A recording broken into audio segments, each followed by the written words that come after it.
The Economist found a way to use print effectively. Hello everybody, my name is Greg Crable and this is my podcast, Something I Learned Yesterday, where I take one issue, usually from the world of publishing, and explain it in just a few minutes. It has been notoriously difficult to get people to move from print to digital. People don't seem to like to pick up a piece of paper and then have to type in a URL somewhere. They'll do it sometimes, but my experience is that a digital call to action on a print piece doesn't work as well as you hope it will. It might be that print and digital reflect different moods. One is laid back and relaxed. The other is frenetic and connected. When someone is in the print mood, they may not want to use their phone. Doggone it, I'm reading now, leave me alone, that sort of thing. QR codes were supposed to bridge this gap, but they didn't catch on when they were first introduced in the 1990s. I think they were way ahead of their time. They seem to be having a bit of resurgence. I'm seeing QR codes all over the place, probably because of the ubiquity of smartphones. And I think there's a bit of a convergence between the print and online activity. I think there's still a psychological barrier in switching between them, but I think that barrier is eroding a little. Recently, we've seen some promising uses of the print medium. Some magazines are going back to print, not anywhere near at the scale that print used to occupy, don't get carried away, but print is settling into some specific niches, usually as a premium or luxury item.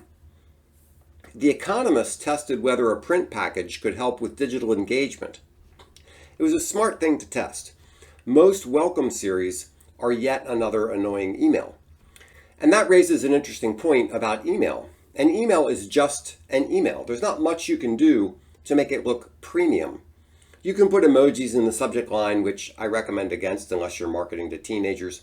But generally speaking, an email is an email. Once you open an email, there can be some differentiation inside. Some emails look very snazzy and some look rather plain, but print is very different.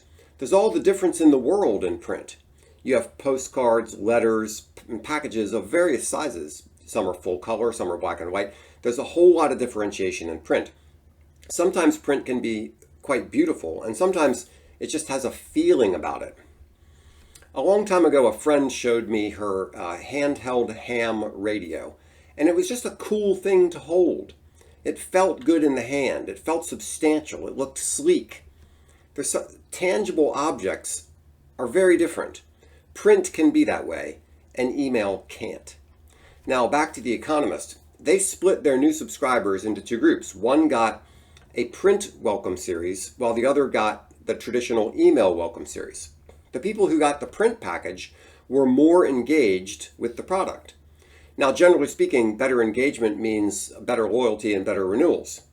Maybe we'll get an update in a year to see if it played out that way, but in any event, it was a very smart test. I'll put a link to the article below. It's from the Audiencers.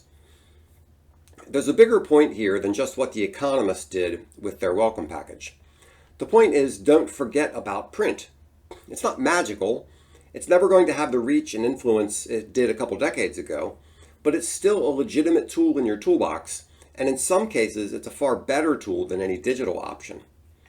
Now, for example, from time to time, I get solicitations, both in the mail and in email, to look at new properties down by some lake in North Carolina. I'm not positive how I got on that list, but I'm on it.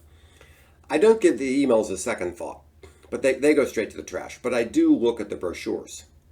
Same with catalogs. LL Bean can send me 100 emails and get far less interaction than one catalog. I can sit down with a cup of tea and page through the thing. Now you might be thinking, yeah, but 100 emails cost less than one catalog, which is very true. I'm not saying print will always pay for itself, but it's worth testing.